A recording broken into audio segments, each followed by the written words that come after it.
Olha, ainda nos dias atuais são comuns os casos de preconceito racial, também de orientação sexual, mas muitas pessoas convivem com esse preconceito por terem síndrome de Down.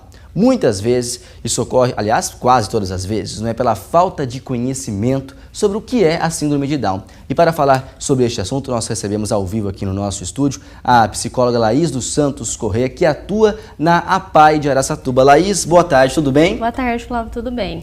Olha, a gente tem algumas dúvidas, acho que é interessante a gente falar sobre este assunto, porque muitas vezes esse preconceito que a gente apontou aí acontece por falta de informação. Então, o que é a síndrome de Down e como ela é caracterizada? Bom, a síndrome de Down é uma alteração genética, né? Então, todos nós temos 21 cromossomos, né? 2 pares de 21 cromossomos. E a síndrome de Down nasce com um a mais.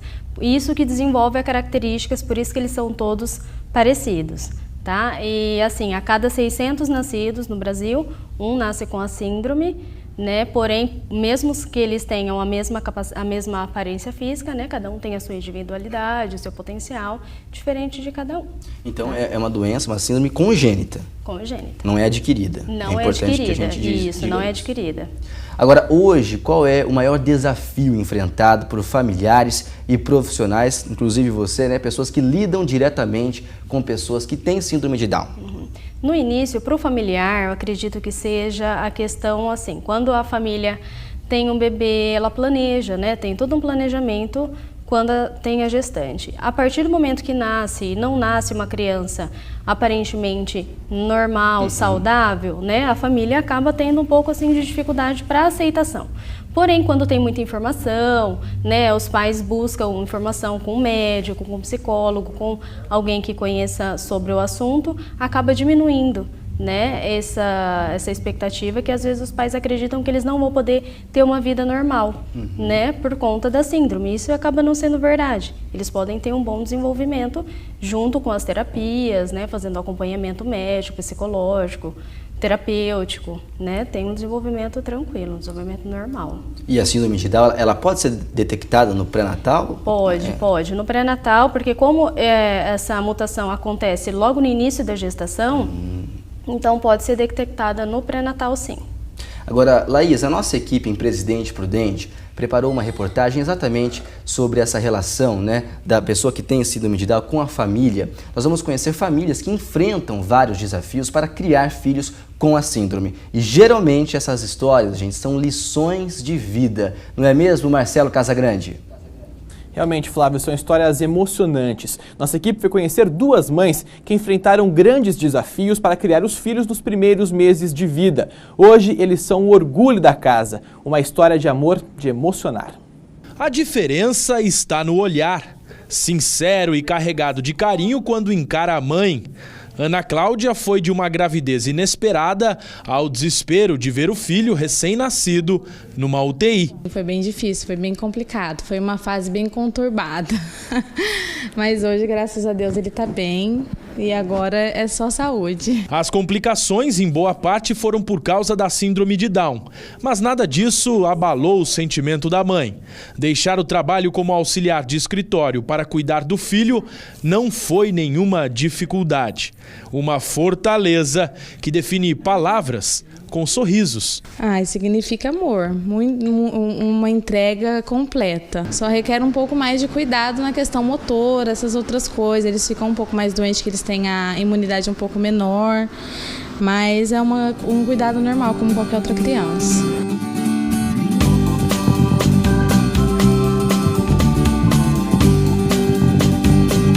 Com o passar dos anos, a transformação da felicidade se resume em gestos. Bruno é o orgulho da casa e toca berrante como ninguém.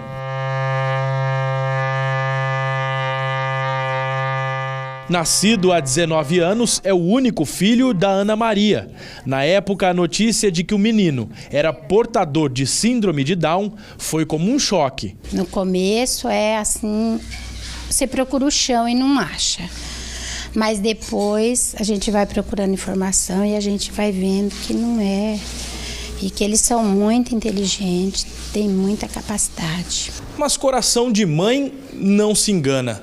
Apesar da falta de informação, não havia preconceito nem medo que a fizesse desistir do futuro do filho. E para essa história ganhar um rumo diferente, uma palavra basta. O que é a mamãe para você? A mãe? É meu amor. Amor que transborda na verdade de cada abraço. Carinho que na diferença é bem maior que o normal. A preocupação é maior, né? Então, por a gente se preocupar mais, a gente acaba se desdobrando mais e gostando mais.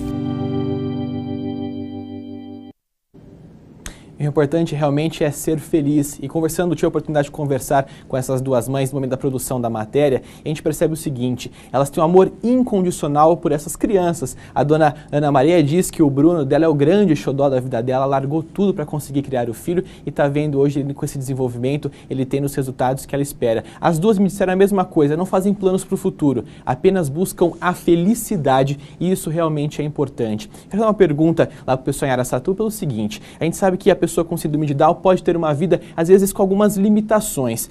Isso se deve não só nos primeiros anos de vida, ou acaba continuando para toda a existência delas? Elas precisam de acompanhamento um pouco mais específico ao longo de toda a vida. Como que é isso? Pode falar, doutora. Sim, independente, né, deles terem uma limitação, essa limitação pode perdurar até a vida adulta, né, mas é importante sempre a família ter um acompanhamento, né, desde o início. Descobriu, né, depois dos exames do cariótipo que tem a síndrome de Down, é importante iniciar um tratamento, né, com um fonoaudiólogo que vai auxiliar na fala, com um terapeuta ocupacional que vai auxiliar com as atividades de vida diária, com terapeuta, com fisioterapeuta para coordenação motora, para poder andar normalmente, né? Então algumas dessas terapias vão continuar até a fase adulta, né? Mas é mais primordial e importante na fase quando ela é criança ainda, quando é bebê. Agora, Laís, eu já vi muitas pessoas com síndrome de Down trabalhando, né, no mercado de trabalho. Essa inserção também é normal? Sim, e é muito importante também para o desenvolvimento da pessoa e com a família também, que, né, vai ter mais autoridade, mais independência, e é muito importante que ele, sim, se tiver a condição e habilidade para desenvolver algum tipo de serviço, é muito legal inseri-los. Agora, você acredita na eficácia da inclusão dessas pessoas na educação tradicional, ou é preciso um acompanhamento específico sempre? É preciso um acompanhamento específico devido à dificuldade de aprendizagem, né? Então, como o síndrome de Down ele possui uma deficiência intelectual, dependendo de cada caso, leve, moderado, né? Então é importante ter esse acompanhamento mais específico. Pode ser sim feito a inserção numa escola da rede, porém precisa do acompanhamento mais próximo, né? Porque como tem essa dificuldade de aprendizagem, às vezes a leitura e a escrita a criança não vai ter, né? Ou bem pouquinho, porém ela pode desenvolver outras habilidades. Agora, Laís, eu tenho uma dúvida. A gente já viu algumas vezes, né, crianças, principalmente crianças, participando com síndrome de Down, participando de novelas, comerciais de televisão. Esse trabalho que é retratado na televisão é o que realmente acontece e é importante para popularizar a doença? Isso. Infelizmente, é um pouco exagerado, às vezes, dependendo do caso, né? Porém, é importante sim para o reconhecimento das pessoas que não têm esse contato diário, né, com alguém que tem uma síndrome de Down, um autista, né? Então é importante para que a população conheça e compreenda um pouquinho mais qual é o funcionamento, o dia a dia, para que isso também diminua o preconceito, né? Se as pessoas têm mais informações, menos o preconceito. Exatamente. E como é que é o trabalho da APAE com essas crianças? Acho que é importante a gente colocar a importância da APAE, essa instituição somente em Araçatuba, há mais de 40 anos, não é? Com essas crianças com síndrome de Down.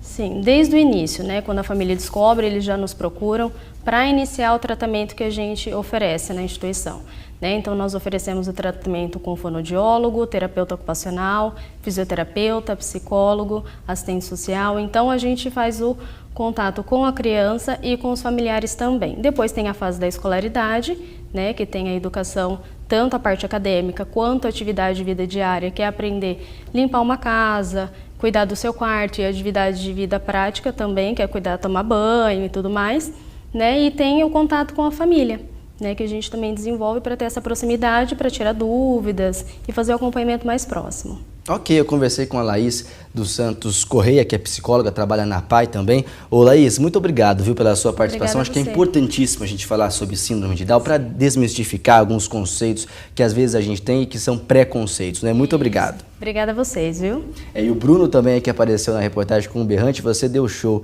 viu, Bruno? Eu nunca consegui fazer o que você fez aí na matéria. Parabéns.